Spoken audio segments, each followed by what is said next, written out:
नमस्कार, किस्सा यूपी का देख रहे हैं आप। मैं हूं आपके साथ सबा शाहिद शेख। समाजवादी पार्टी के वरिष्ठ नेता आजम खान के कई ठिकानों पर इनकम टैक्स की कार्रवाई चल रही है। आईटी टीम लगातार तीसरे दिन ये कार्रवाई कर रही। सभी दस्तावेजों को एक एक चीज को बारीकी से खंगाला जा रहा है। वहीं आजम खान ने आयकर अधिकारियों को बताया कि उनका एकमात्र आय का स्रोत भैंसों की डेयरी है। दूध बेचने से दिन का 20,000 आता है, उसी आमदनी से घर चलता है।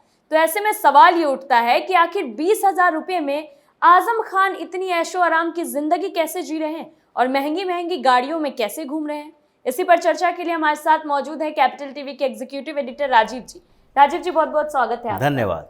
पहले तो आजम खान की अचानक तबियत बिगड़ जाती है, फिर वो कहते हैं कि वो फकीर आदमी है, उनके पास एक ही बैंक अकाउंट है, पेंशन भी उसी में आता है। अब वो कह रहे हैं कि भैंसों की डेयरी से 20,000 आता है, उससे गुजारा होता है। तो आजम खान लगातार झूठ पर झूठ क्यों बोल रहे हैं? क्योंकि झूठ बोलना उनकी फितरत है। अगर झूठ ना बोले होते तो आजम खान के घर पे छापे मारे की क्या ज़रूरत थी। पहली झूठ तो यही थी कि हम जितनी इनकम हमें होती है हम उतना ही दिखाते हैं। ये पहली झूठ थी जिसके आधार पर आकाश सक्सेना ने इनके खिलाफ शिकायत की थी। ये जो पूरा का पूरा आजम खान का परिवार है, उसने जो हलफनामा दायर किया था वो झूठ की बुनियाद पर ही था। आय से अधिक संपत्ति का मामला अगर किसी के पास बनता है तो उसका मतलब है कि उसने पहले झूठ बोली है कि हमारे पास जितना इनकम है वही हम प्रदर्शित कर रहे हैं, दिखा रहे हैं। तो वो झूठ के बुनियाद पर ही इनका पूरा का पूरा साम्राज्य फैला हुआ है। इसलिए इनकम टैक्स के अधिकारी क्या किए, जब तफ्तीश की और उसके बाद जब पता चला कि कुछ न कुछ तो गड़बड़ है तो फिर खबरियों को लगाया, इनके घर के खबरियों को लगाया। ये जो 30 जगह पर एक साथ छापेमारी हो रही है, ये ऐसा नहीं है कि इनकम टैक्स ने एक दिन में प्लान बना लिया और आजम खान के बेटे के क्लासमेट के घर पर भी उसी समय छापा पड़ रहा है। और वो भी वो जो कि यहाँ पर नोएडा में रहने वाले हैं, गाजियाबाद में रहने वाले हैं, मेरठ में रह रहे हैं। हर जगह पर 30-30 ठिकानों पर छापेमारी 30 लोगों के खिलाफ होती है। तो इसका मतलब है कि तैयारी पूरी करके आया गया था कि ये जो 5-5 गाड़ियां, लग्जरी कारें अचानक से एकता कौशिक के पास आ गया। जब लिंक ढूंढा गया तो ये ऑडी कहां से खरीदा गया भाई? ऑडी खरीदा गया आजम खान के छोटे बेटे के पैसे से। ये जो नए तरीके अपनाए जा रहे हैं कि डेयरी के पैसे से हम इतने बड़े आदमी बन गए, ये पैतरा इनकम टैक्स डिपार्टमेंट बहुत पहले से जानती है। क्योंकि ये मामला ऐसा है कि इनकम टैक्स में सबसे पहले इस बात की चर्चा शुरू हुई थी कि कैसे आय के छुपाने का तरीका एग्रीकल्चर, एग्री प्रोडक्ट के संबंधित इनकम को बताया जाता है। ये सारे बड़े बड़े लोग जो थे, यहां तक कि बॉलीवुड के सेलिब्रिटी भी सब किसान बन गए। अमिताभ बच्चन किसान बन गया, धर्मेंद्र किसान बन गए। ये सारे बड़े बड़े फिल्म स्टार अचानक से किसान बनने लगे। सबने फार्म हाउस लिया, कई जगह एग्रीकल्चर लैंड खरीदे गए। अब पता चला कि अचानक से इन लोगों को क्या हो गया है कि सारे के सारे अपने अपने आप को किसान बताने लगे हैं। तो फिर बाद में जब इनकम टैक्स डिपार्टमेंट ने इस पर गौर किया तो पता चला कि ये जो लोग किसान बने फिर रहे हैं, उन्होंने अपने किसानी से कृषि आय को करोड़ों में दिखाया है।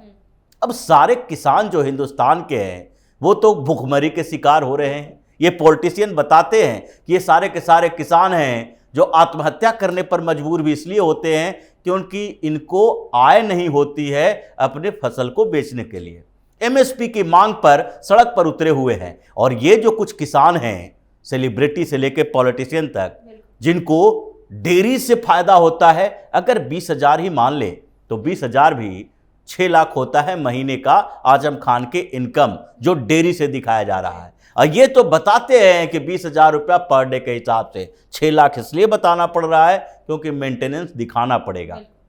लेकिन अगर सारे किसान, डेयरी उद्योग वाले सारे इतने पैसे कमा ही रहे हैं तो ये विपक्षी पार्टियां हंगामा क्यों कर रही है कि किसानों की आय दुगनी नहीं हुई? सबसे पहले तो आजम खान जैसे किसानों की आय कई गुनी हो गई, दुगनी तिगनी की बात नहीं कर रहे हैं। उसी तरीके से जो छापेमारी हुई उसमें जिस तरीके से इनके तिजोरियों में दस्तावेज मिले हैं, 40-50 हजार करोड़ के सबूत जो मिल रहे हैं कि कहां कहां इन्वेस्टमेंट है, किन किन लोगों के नाम से है। ये सारे लोग कभी भी ब्लैक मनी जो रखते हैं वो सारे अपने नाम से रखेंगे, इतने बेवकूफ़ भी नहीं हैं। अगर इतने बेवकूफ़ होते तो इस कदर इतना बढ़े ही नहीं होते, ये कहीं सामान्य तरीके की दुकान चलाते होते। फिर दूसरी बात यह है कि ये मामला उठा था जौहर यूनिवर्सिटी से, मोहम्मद अली जौहर ट्रस्ट से। ये जौहर यूनिवर्सिटी बनाने के लिए 2005 में जब मुलायम सिंह यादव की सरकार और आजम खान का कद इतना बड़ा, उस समय भी क्या हुआ, उस समय इन्होंने ट्रस्ट बनाया यूनिवर्सिटी बनाने के लिए, आसपास की जमीनें खरीदने का सरकार से परमिशन लिया। परमिशन कितना मिला? 12.5 एकड़ जमीन खरीदने की।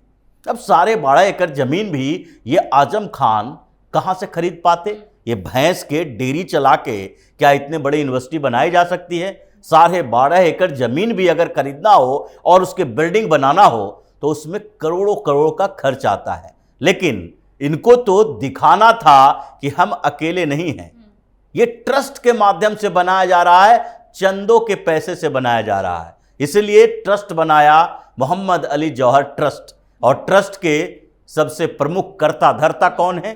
खुद उस ट्रस्ट के अध्यक्ष है, चेयरमैन, उनकी बीवी जो तंजीम फातिमा है वो है इसके सचिव। ये पूरा का पूरा कब्जा इन दोनों का, मियां बीबी का, और दूसरे में 10-11 ट्रस्टी को बना दिया गया है जो इन्हीं के पैसों पर पलते हैं और उन लोगों को अकाउंट संभालने की जिम्मेदारी दी जाती है। जितने इतने बड़े लोग हैं, ये सारे के सारा जो ब्लैक मनी पकड़ाया है, तो किसी का ड्राइवर के नाम से करोड़ों की प्रॉपर्टी है, किसी के हाउस कीपर के नाम से करोड़ों की संपत्ति है, आसपास के जितने लोग हैं, जान पहचान के लोग हैं, सबके नाम से करोड़ों की संपत्ति इकट्ठा किए हुए है।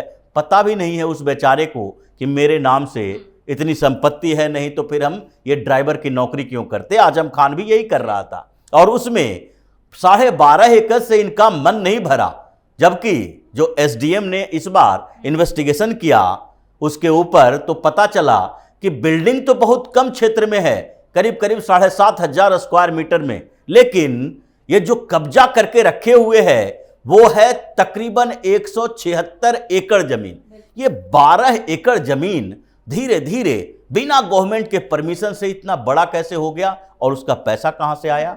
योगी की सरकार आई 2017 में, उसने सरकार में जो 42 एकड़ जमीन बढ़ाने का अनुमति दी थी उसे भी नामंजूर कर दिया है। तुम्हें इसकी जरूरत नहीं है, यह यूनिवर्सिटी है। और यूनिवर्सिटी के जो मापदंड थे जिसके लिए ट्रस्ट के आधार पर सरकार ने परमिशन दी थी, भूमि अधिग्रहण करके कम पैसे में इनको दान दिया था, उसमें साफ तौर पर लिखा था गरीबों के लिए मुफ्त शिक्षा होगी। इन्होंने एक भी गरीब बच्चों को शिक्षा नहीं दी। ये रामपुर में आज आजम खान की स्थिति इतनी कमजोर कैसे हो गई?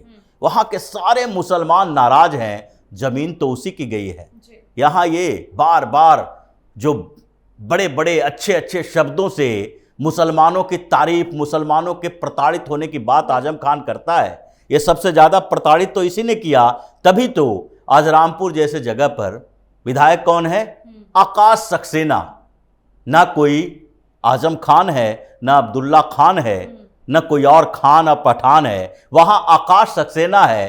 क्योंकि आजम खान ने मुसलमानों को इतना प्रताड़ित किया, उसकी ज़मीनें छीन ली, उसके सामने किसी को बोलने की औकात नहीं थी। इतने गुस्से में थे कि वो समझ रहे थे, सोच रहे थे कि एक समय आना चाहिए जब हम इसका जवाब देंगे। और जवाब देने का समय इसलिए आया क्योंकि उस समय तो अगर आजम खान के खिलाफ वोट भी देता तो उसका हश्र बुरा हो सकता था।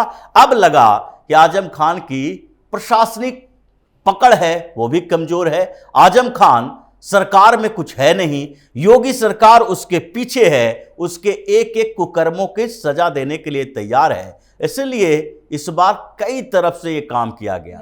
आकाश सक्सेना ने ही ये कंप्लेन किया था इनकम टैक्स डिपार्टमेंट को। योगी ने पहले ही 2017 से इन्वेस्टिगेशन शुरू करवा दिया था जिसमें एक एक करके आजम खान के ऊपर इतने केस दर्ज हुए। बिल्कुल, लेकिन एआईएमआईएम के नेता फरहान का कहना है कि आजम खान को ही क्यों फंसाया जा रहा है? मनी लॉन्ड्रिंग मामले में अखिलेश यादव के घर पे रेड क्यों नहीं पड़ रही? ये तो बात सही है कि आजम खान को फंसाया जा रहा है। AIMIM को कहना चाहिए कि असदुद्दीन ओवैसी ने यही नाम क्यों रखा, या ओवैसी ही उसका लीडर क्यों है, कोई और क्यों नहीं है? क्यों नहीं मोदी जी की पार्टी में वो शामिल हो जाता है, भारतीय जनता पार्टी के शामिल हो जाता है?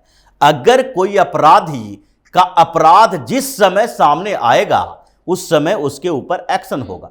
जब अखिलेश यादव के खिलाफ मामला चल रहा था गोमती रिवर फ्रंट का, तो उस समय उनके घर पर भी छापेमारी हुई थी, पूछताछ हुई थी। जब राम गोपाल यादव और ये जो यादव सिंह प्रकरण चल रहा था नोएडा अथॉरिटी में, करोड़ों का हेरा फेरी, तो उस समय राम गोपाल यादव से भी पूछताछ हुई थी। उसके बाद जब जिसका नंबर आना है तभी उसका नंबर आएगा। जब ऐसा नहीं कहा जा सकता कि आज इसके खिलाफ हो रहा है तो उसके खिलाफ क्यों नहीं हो रहा है। ये AIMIM के नेता जितने हैं उनके आकांक्षा के पूर्ति होगी, उनके तमन्ना पूरा हो जाएगा, नंबर उनका भी आने वाला है। लेकिन अभी तो अखिलेश यादव, राम गोपाल यादव, इन सब की कुंडली सामने में है। और जैसे ही शिकायत जाती है, जैसे ही वो CBI से पहुंचता हुआ ED तक पहुंचता है, इनकम टैक्स डिपार्टमेंट तक पहुंचता है, ये लोग भी मनी लॉन्ड्रिंग के केस में फंसेंगे। और AIMIM के नेता जो कह रहे हैं, इनका मतलब ये है कि आजम खान हमारी पार्टी में आ जाते तो ये बच जाते। क्यों? इनकी कोई इनकम टैक्स में सेटिंग है, या फिर वैसे ही इनको बचाने के लिए अपनी पार्टी में शामिल करेंगे? ये जो इन लोगों की अवधारणा है, ये हिंदू मुस्लिम के नाम पर, धर्म के नाम पर, जाति के नाम पर ED और CBI की कार्रवाई से रोको, इन को आधार बनाकर बदले की राजनीतिक कार्रवाई के बात कर करके इन अपराधियों की सुरक्षा करो। फरहान खान का तो ये भी कहना है कि ओवैसी ने ही उन्हें हेट स्पीच मामले में बचाया था। हाँ, अगर हेट स्पीच मामले में बचाया था तो उनकी सांसदी कैसे चली गई, उनको सजा कैसे हुई? ओवैसी एक वकील है, बैरिस्टर है।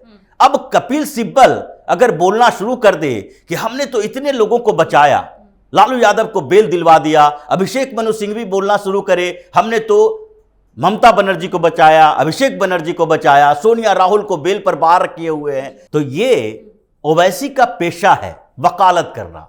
अब वकालत कर रहे हो तो आजम खान को भी बचाओगे और उस व्यक्ति को भी बचाओगे जो कि आजम खान की तरह करप्शन के मामले में है। अगर अखिलेश यादव भी केस लेके जाएंगे तो भी ओवैसी उसके खिलाफ केस मुकदमा लड़ेगा।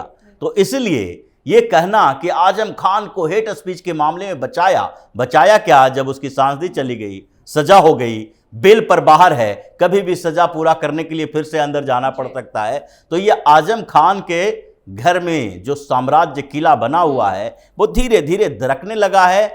अब समाजवादी पार्टी का अंतिम समय है, इसीलिए अखिलेश यादव भी, राम गोपाल यादव भी, शिवपाल यादव भी ये इंतजार करें कि कब उनके घर पर छापेमारी होगी और कब वो सलाखों के पीछे चले जाएंगे।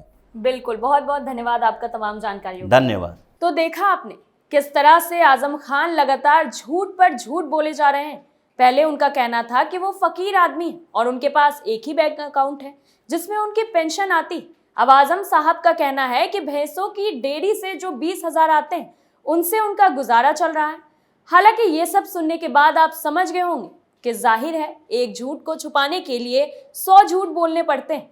फिलहाल के लिए किस्सा यूपी का में इतना ही। देखते रहिए कैपिटल TV उत्तर प्रदेश। नमस्कार।